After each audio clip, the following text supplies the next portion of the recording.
Now this is one of the best, strongest, and fastest Speed Hydra Sorcerer Build in Season 9. With this build you can easily push high tier pits and speed farm any content in the game. This build can easily destroy any Uber bosses and even Uber Lilith. And this build focuses on damage, survivability, and speed to easily clear the hardest content in the game. Now this is an endgame build, so you'll need to have specific gear and will need to masterwork your gear to push the highest tier pits and quickly speed farm dungeons. And I will go over different ways in order to get infinite teleports so you can easily speed farm high tier pits. So I highly recommend you to watch this video from the beginning to the end to see how everything synergizes. So let's check this out.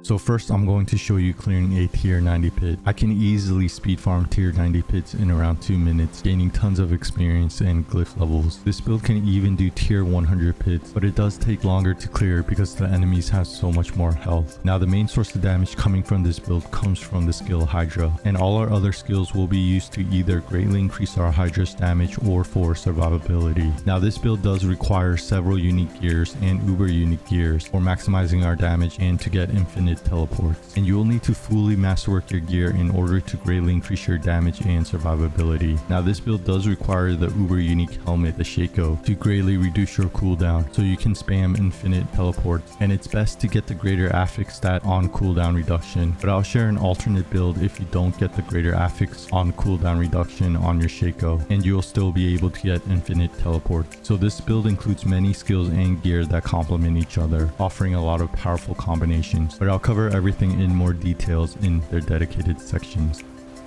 Okay, so next for the skills. Now the main skill for this build is Hydra, and with this skill you'll summon a Hydra that does tons of fire damage, and you can summon 2 Hydras at a time. And because of the unique amulet, the Ophidian Iris, Hydra can do AoE damage that will melt everything on the screen. And because of the legendary aspect, the Serpentine aspect, Hydra will drain all your mana, but in return you will greatly increase your Hydra's damage. So you want to cast Hydra when you have full mana, and all of our other skills and gear will increase our Hydra's damage. The next skill I'm using is Ball Lightning, and this skill will discharge a ball of lightning that damages enemies and forms crackling energies. Now the only reason we are using this skill is to form crackling energy, because having crackling energy will pair with the passive skill Convulsions on the skill tree that will greatly increase our damage while you have crackling energy. The next skill I'm using is Flame Shield, and this skill will grant you a barrier that makes you completely immune to damage. Now this is actually an extra skill we are using, and it's good for defense and survivability, and having this skill on our action bar will increase our Hydra's damage because of the passive skill Elemental Synergies, which will increase our elemental damage based on what elemental type we have equipped. The next skill I'm using is Ice Armor, and this skill will gain you a barrier and increase your mana regeneration. And when using mana while Ice Armor is active, you will reduce Ice Armor's cooldown. And because this build has tons of mana regeneration and you can spend all your mana at once because of Hydra, you can have Ice Armor active all the time. The next skill I'm using is the ultimate skill Inferno, and this will summon a fiery serpent that pulls and burns enemies. This skill will also greatly increase your pyromancy skills damage. Now the main reason we are taking this skill is to increase our pyromancy skills damage, which will increase our Hydra's damage. And the last skill I'm using is a mobility skill, Teleport, and this skill will teleport you and make you unstoppable. Teleport will also increase your movement speed, so this skill is useful to speedrun dungeons and breaking out of crowd control effects, and using this skill as an enchantment will allow you to have infinite teleports.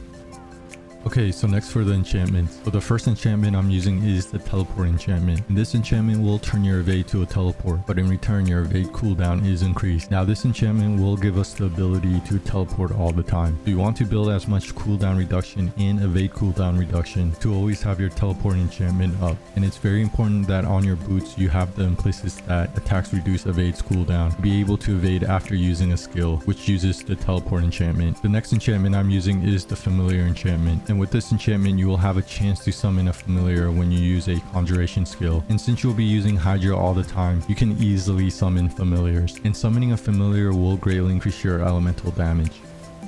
Okay, so next for the Horadric Spellcraft, and the Horadric Spellcraft is this season's power, which will gain you buffs. So for the catalyst, I'm using the Cosmic Anomaly, and this catalyst will summon up to 5 anomalies that deal damage over time. When activating your catalyst, your anomalies will explode doing tons of AoE damage, and while at 5 anomalies, you will be unstoppable. And I paired this catalyst with Flame Shield, so I don't activate my catalyst all the time, because I would rather have the anomalies out to gain buffs. And this catalyst will also pair with the passive skill Primordial Binding, Binding, which will gain you summoning damage, movement speed, and mana regeneration for each active summon. Next for the infusion, I'm using the Smoldering Embers infusion, and this will make your catalyst do fire and burning damage. And we are using this infusion because our main damage is fire damage. Now for the Arcana, I'm using Tranquil Stone, which will grant you unstoppable. And next I'm using Fractured Core, and this will deactivate the monster's damage resistance aura effects, but in return you'll take more damage. And lastly, I'm using Reactive Ooze, which will increase your resource regeneration, and having tons of mana regeneration is important for this build.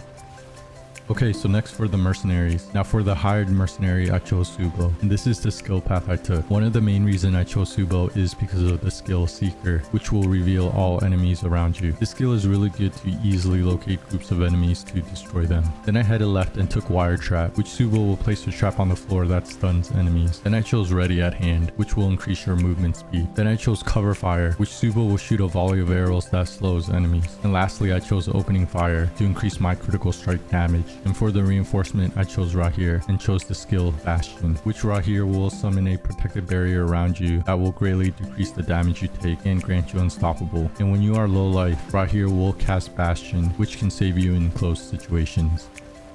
Okay, so next for the skill tree. Now this is an endgame build, so you'll need to have unique gears to maximize your damage and synergize with your other skills. And with this build, I am using several uber unique gears, and the uber unique helmet, the Shaco, is important for this build, as this uber unique helmet will gain you tons of cooldown reduction in order to get infinite teleports. The Shaco will also give you +4 ranks to all skills, so we can save a skill point on Flame Shield and use it elsewhere. And I'll have this full build layout in a D4 build planner in the description below. So starting with the basic skill, I put 1 point into Firebolt and a point into Enhanced Firebolt. Now we're not using a basic skill for this build, but we do need 2 points in the basic skill to move to the next skill path. Next for the core skills, I put 3 points into Devastation, and this skill will increase your maximum mana. Then I put 1 point into Potent Warding, and this skill will increase your elemental resistance. Okay, so next for the defensive skills. Now I do want to mention really quickly that I have points into Flame Shield because of the uber unique helmet, the Shaco, and using the Shaco is required for this build. And Flame Shield will grant you a barrier that will make you completely immune to damage. Now this is actually an extra skill we are using, and it's good for defense and survivability. And having Flame Shield on your action bar will also increase your Hydra's damage because of the passive skill Elemental Synergies, which will increase our elemental damage based on what elemental type we have equipped. Next I put 5 points into Teleport, a point into Enhanced Teleport, and a point into Shimmering Teleport. And this skill will teleport you and make you unstoppable. Teleport will also increase your movement speed, so this skill is useful to speedrun dungeons and break out of crowd control effects. And using this skill as an enchantment will allow you to have infinite teleports. And I do want to mention that it is important to put 5 points into Teleport because this will reduce Teleport's cooldown, and this also affects the Teleport enchantment. And you need to reduce Teleport's cooldown as much as you can to get infinite teleports, but I'll explain how to get infinite teleports in another section in this video. Next I put 1 point into Ice Armor, a point into Enhanced Ice Armor, and a point into Shimmering Ice Armor. And this skill will gain you a barrier and increase your mana regeneration. And when using mana while Ice Armor is active, you will reduce Ice Armor's cooldown. And because this build has tons of mana regeneration and you can spend all your mana at once because of Hydra, you can have Ice Armor active all the time. Next I put 3 points into Glass Cannon, and this skill will greatly increase your damage, but in return you'll take more damage. Next for the Conjuration skills, I put 5 points into Hydra, a point into Enhanced Hydra, and a point into Invoked Hydra. And this is the main skill for this build. With this skill you'll summon a Hydra that does tons of fire damage, and you can summon 2 Hydras at a time. And because of the unique amulet, the Ophidian Iris, Hydra can do AoE damage that will melt everything on the screen. And because of the legendary aspect, the Serpentine aspect, Hydra will drain all your mana, but in return you will greatly increase Hydra's damage. So you want to cast Hydra when you have full mana, and all our other skills and gear will increase our Hydra's damage. Next I put 1 point into Familiar, a point into Enhanced Familiar, and a point into Invoked Familiar. And we're using this skill for the Familiar enchantment, and this enchantment will have a chance to summon a Familiar when you use a Conjuration skill. And since you'll be using Hydra all the time, you can easily summon Familiars, and summoning a Familiar will greatly increase your elemental damage. Next I put 3 points into Primordial Binding, and this skill will greatly increase your summoning damage, movement speed, and mana regeneration for each active summon up to 10 summons. And we can easily cap out this skill and get up to 10 summons because of our rune set, which summons wolves. Next I put 3 points into Mana Shield, and this skill will greatly increase your damage reduction when you spend 100 mana. Next for the Mastery skill, skills. I put 1 point into Ball Lightning, a point into Enhanced Ball Lightning, and a point into Wizard's Ball Lightning. And this skill will discharge a ball of lightning that damages enemies and forms crackling energies. Now the only reason we're using this skill is to form crackling energy, because having crackling energy will pair with a passive skill, Convulsions, on the skill tree, which will greatly increase our damage while you have crackling energy. And next I put 3 points into Inner Flames, and this skill will greatly increase your damage while you are healthy. And then I put 3 points into Devouring Blaze, and this skill will greatly increase your critical strike damage for your pyromancy skills. Next for the ultimate skills, I put 1 point into Inferno, a point into Prime Inferno, and a point into Supreme Inferno. And this skill will summon a fiery serpent that pulls and burns enemies. This skill will also greatly increase your pyromancy skills damage. Now the main reason we're taking this skill is to increase our pyromancy skills damage, which will increase our Hydra's damage. Next I put 1 point into Fiery Surge, and this skill will increase your mana regeneration when killing burning enemies. Next I put 3 points into Soulfire, and this skill will reduce the mana cost of your pyromancy skills and increase their damage. Next I put 3 points into Permafrost, and this skill will greatly increase your damage while a frost skill is on your action bar. And the frost skill I'm using is Ice Armor. Next I put 3 points into Hoarfrost, and this will greatly increase your damage to chilled and frozen enemies. And we can easily freeze enemies because of our rune set, which will cast Frost Nova. Next I put 3 points into Icy Touch, and this skill will greatly increase our damage to vulnerable enemies. Next I put 3 points into Elemental Synergies, and this skill will increase your elemental damage for each skill you have equipped of that type. Next I put 3 points into Evocation, and this skill will increase your cooldown reduction. And next I put 1 point into Coursing Currents and 3 points into Convulsions, and this skill will greatly increase your damage while you have crackling energy. And you can easily gain crackling energy because of the skill Ball Lightning. And last but not least, for the key passive, I put a point into Essos Ferocity, and this states your fire critical strike damage is increased by 75% against enemies above 50% life. Your critical strike chance is increased by 40% against enemies below 50% life. Critical strikes that kill enemies or hit a boss grant both bonuses against all enemies for 3 seconds. So this key passive will greatly increase your critical strike chance and critical strike damage with your fire skills. Okay, so that's the full skill tree layout for this build to easily destroy huge groups of enemies and melt bosses while having tons of survivability. And this build can easily speed clear high tier pits. And with this build I am using several unique gears and uber unique gears, and I'll have this full skill tree layout in a D4 build planner in the description below.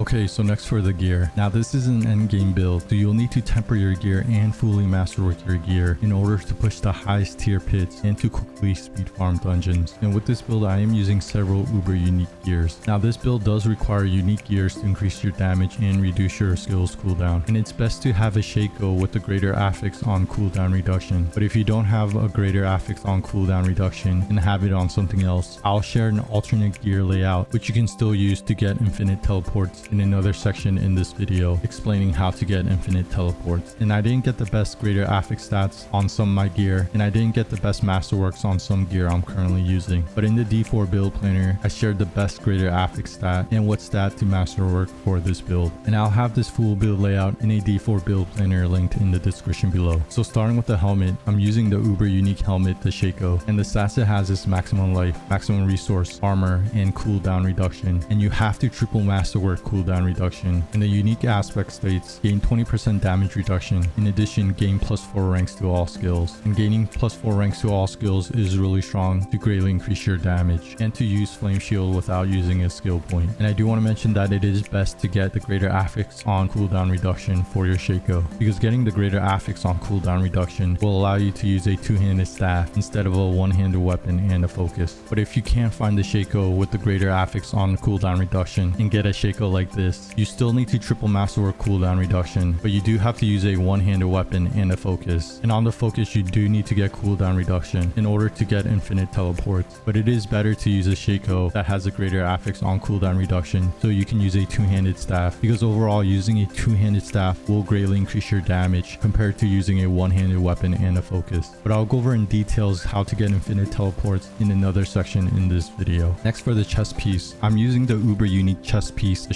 Shroud of False Death. And the implicit stat this chest piece has is +1 to all passive skills. And the stats it has is all stats, maximum life, increased damage on next attack after entering stealth, and resource regeneration. And the unique aspect states, if you haven't dealt damage in the last 2 seconds, gain stealth and 40% increased movement speed. Now this chest piece is really strong because of the implicit stat +1 to all passives. And this chest piece will also gain you tons of all stats and maximum life. Next for the gloves, I have intelligence, attack speed, and plus ranks to core skills. And the reason we want plus ranks to core skill is because Hydra will be considered a core skill because we're using the unique amulet, the Phidias Iris, which will make Hydra also a core skill. And for the tempering stats, I have Frost Nova size and Hydra damage. And you want to masterwork plus ranks to core skills. And the legendary aspect states, increase the critical strike damage of pyromancy skills by 42%. Double this bonus against healthy enemies. So this legendary aspect will greatly increase your damage with pyromancy skills. Next for the pants, I'm using the unique pants, the Axial Conduit. And the stats it has is chance for chain lightning to hit twice, damage reduction, resource regeneration and maximum, and plus ranks to chain lightning. And you want to masterwork resource regeneration and maximum. And the unique aspect will increase the damage of your chain lightning. Now with this build, we're not using chain lightning, so you can ignore anything with chain lightning. The main reason we're using this pants is to gain the resource regeneration and maximum and damage reduction. Next for the boots. Now having the right implicit stat for the boots is important for this build. And the implicit stat you want is attacks reduce evades cooldown, which will get you infinite teleports. And for the stats, I have intelligence, maximum life, and mana per second. And for the tempering stats, I have evade cooldown reduction and Frost Nova size. And it is important to have at least 32% evade cooldown reduction for this build, so you need to masterwork evade cooldown reduction. And the legendary aspect states, lucky hit, up to a 13% chance to reduce the cooldown of your ultimate skill by 2 seconds, can only happen once per skill cast. So this legendary aspect will greatly reduce the cooldown of your ultimate skill. Next for the weapon, I'm using a two-handed staff, and the stats I have is intelligence, maximum life, and critical strike damage. And for the tempering stats, I have Hydra damage, and casted Hydras have plus heads. And you want to triple masterwork, casted Hydras have plus heads. And the legendary aspect states, Hydra deals 3% increased damage per mana you had when summoned. Casting Hydra consumes all of your mana. So this legendary aspect is important to greatly increase your Hydra's damage, and you want to cast your Hydra when you have full mana to maximize its damage. Next for the amulet, I'm using the unique amulet, the Phidian Iris, and the stats it has is percent intelligence, attack speed, pyromancy damage, and plus ranks to primordial binding. And you want to masterwork primordial binding. And the unique aspect states, Hydra is now a core skill and always summon a 3-headed Hydra whose attacks explode on impact. For each head above 3 that it would have had, the Hydra instead grows larger and deals 98% increased damage. So this unique amulet is important for Hydra to now be considered a core skill. And this unique amulet will allow your Hydras to do AoE damage and greatly increase its damage. Next for the rings. Now for the first ring, I'm using the unique ring, the Tarasha's ring. And for the stats, it has lucky hit chance, non-physical damage, cooldown reduction, and plus ranks to potent warding. And you want to triple masterwork cooldown reduction. And the unique aspect states, casting a pyromancy, shock, or frost skill increases your damage by 25% for 8 seconds, stacking once per element. Casting again refreshes all bonuses if the previous skill was a different element. So this unique aspect will greatly increase your damage. Now for the second ring, I'm using the uber unique ring, the Ring of Starless Skies. And the stats it has is attack speed, critical strike chance, lucky hit chance, and plus ranks to core skills. And you want to masterwork plus ranks to core skills. And the unique aspect states, spending your primary resource reduces the resource cost of your skills and increases your damage by 10% for 3 seconds up to 50%. So this unique aspect will greatly increase your damage. Okay, so next for the runes and gems. So on the helmet, I'm using the Igni rune and Thal rune. And this rune set will cast a Frost Nova when you cast a non-basic skill. And Frost Nova will freeze and apply vulnerable to enemies. So this rune set is important to easily apply vulnerable to enemies, which will greatly increase our damage. And freezing enemies will pair with the passive skill Horror Frost, which will greatly increase our damage to frozen enemies. And on the chest piece, I'm using the Nega rune and Ke rune. And this rune set will summon wolves that will aid you in battle when you have an active summon. This rune set is important to have tons of summons out, which will pair with the passive skill Primordial Binding, which will greatly increase our summon damage, mana regeneration, and movement speed for each active summon. And on the pants, I'm using Topaz gems to increase my intelligence, which will increase our damage. And on the two-handed weapon, I'm using Emerald gems to increase my critical strike damage. And having tons of critical strike damage is important for the legendary node Searing Heat on the Paragon board, because this legendary node will greatly increase our damage based on our critical strike damage bonus. And for the jewelry, you want to use Horadric jewels, which is this season's special items. And each Horadric jewel will gain you 120 armor and 6% resistance to all elements, plus a unique buff. So on the amulet, I'm using the Idol from Below Horadric jewel, and this will gain you 6% of your primary core stat, 6% maximum life, and unhindered. But in return, some enemies will spawn on you at random times. On the first ring, I'm using the Reverie Horn Horadric Build, and this will greatly increase your summon's damage when you injure or kill an enemy. And on the second ring, I'm using the Scornful Light Horadric Build, and this will greatly increase your elemental damage, but in return, you'll take more elemental damage. And I do want to mention that I'm not at armor cap at the moment, but when using my incense, I will reach armor cap. So when using potions, I use the Elixir of Resourcefulness 2, which will increase my maximum resource, and in return will increase our Hydra's damage. And for the incense, I'm using Sage's Whisper to increase my intelligence, Song of the Mountain to increase my armor, and Soothing Spices to increase my armor and maximum resistance to all elements. And you always want to use your potions and 3 incense to greatly increase your experience gain to level up faster. So now checking out my armor, I have 1195 armor, which is above the armor cap of 1000. And if you checked out my elemental resistance, all my resistance is capped out. And if you checked out my cooldown reduction, I have 70.5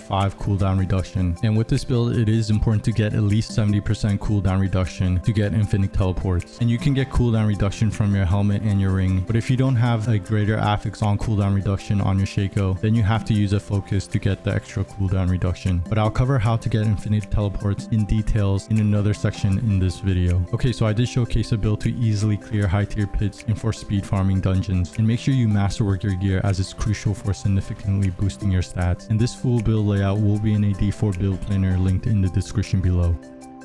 Okay, so next for the Paragon Board. Now this is a fully optimized Paragon Board for this build to push the highest tier pits and speed farming any content in the game. And I do want to mention that it is very important to level up your glyphs, as your glyphs will greatly increase your damage. Now the Paragon Board in the D4 build planner will have all the important nodes that you will want, but I'm not going to use all the Paragon points because everyone has not maxed out their Paragon level. But if you have extra Paragon points, then you just want to add more intelligence or more damage. Now I'm just going to quickly go over this Paragon Board, going over the important nodes and glyphs. But I'll have this full Paragon Board layout in a D4 build planner in the description below. So starting with the star board, I took the Tactician glyph, and this glyph will increase the bonuses of all rare nodes within range. And the additional bonus will greatly increase your damage after casting a defensive skill. The next Paragon Board I took is Elemental Summoner, and the glyph I'm using is Eliminator, and this glyph will increase the bonuses to all normal nodes within range, and the additional bonus will greatly increase your damage to elites. I also took the legendary node Elemental Summoner, and this states your conjuration skills have a 10% reduced cooldown or mana cost. They also deal bonus damage equal to 10% of the total amount of bonus damage with fire, lightning, and cold up to 60%. Current bonus 60%. So this legendary node will greatly increase your damage. Then heading right this way. And the next Paragon Board I took is Enchantment Master, and the glyph I'm using is Elementalist. And this glyph will increase the bonuses to all rare nodes within range, and the additional bonus will greatly increase your damage when damaging enemies with your skills. I also took the legendary node Enchantment Master, and this states your enchantments are 30% stronger, and each equipped enchantment grants 40% increased damage with their main element and 20% increased damage for the second enchantment if it is the same element. So this legendary node will greatly increase your elemental damage. Then heading down this way, and the next Paragon Board I took is Searing Heat, and the glyph I'm using is Flame Feeder, and this glyph will increase your burning damage, and the additional bonus will greatly increase your non-physical damage. I also took the legendary node Searing Heat, which states pyromancy skills have a 15% increased critical strike chance, and all of your skills deal increased direct damage equal to 10% of your critical strike damage bonus up to 60%. Current direct damage bonus 60%. So this legendary node will greatly increase your damage, and this is the reason why you want to increase your critical strike damage bonus. Then heading right this way, and the last Paragon Board I took is Frigid Fate, and the glyph I'm using is Pyromaniac, and this glyph will increase the bonuses to all rare nodes within range, and the additional bonus will greatly increase your fire damage. I also took the legendary node Frigid Fate, which states you deal bonus damage to vulnerable enemies equal to 20% of the total amount of bonus damage with cold up to a maximum of 60%. Current bonus 60%. So this legendary node will greatly increase your damage to vulnerable enemies. And I do want to mention that it is important to get all the rare nodes and magic nodes that increases your maximum life, because increasing your maximum life will greatly increase your survivability. And depending on your situation, you want to get rare nodes and magic nodes that increases your resistance and armor. But if you capped out your resistance and armor, then you don't need to take these nodes. And it is very important to level up your glyphs to get the additional bonus and legendary bonus, as your glyphs will greatly increase your damage, and leveling up your glyphs will increase the radius of your glyphs so you can easily get the additional bonus. Okay, so that's a fully optimized Paragon board for this build for maximizing your damage and survivability, and you want to level up your glyphs to get the additional bonus to greatly increase your stats. And if you have extra Paragon points, then you want to get more intelligence or more damage, and I'll have this full Paragon board layout in a D4 build planner in the description below.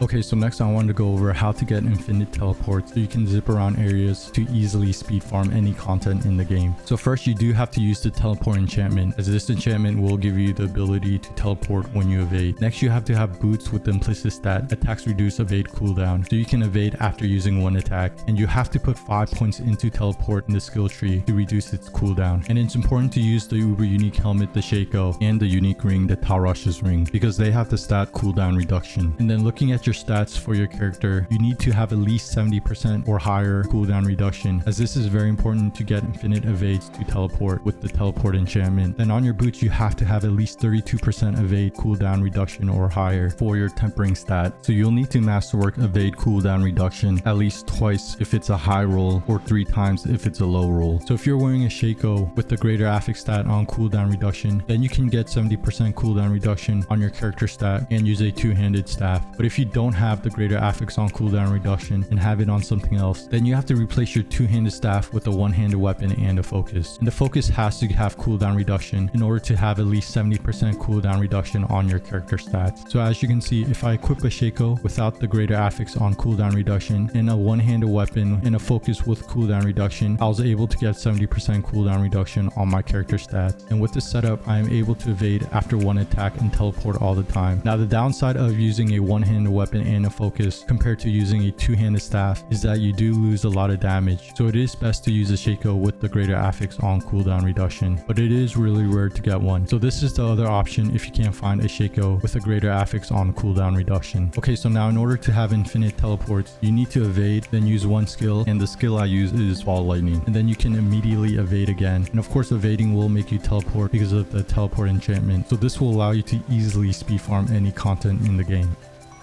Okay, so thanks for checking out one of the best, strongest, and fastest Speed Hydra Sorcerer build in Season 9. With this build, you can easily push high tier pits, speed farm dungeons, and one-shot any uber bosses. With this build, you should have maximum damage and survivability to clear the hardest content in the game. And this is a really fun and easy build to play. And I'll have this full build layout in a D4 build planner in the description below. Hope this helps in more Diablo 4 videos to come, so stay tuned. And of course,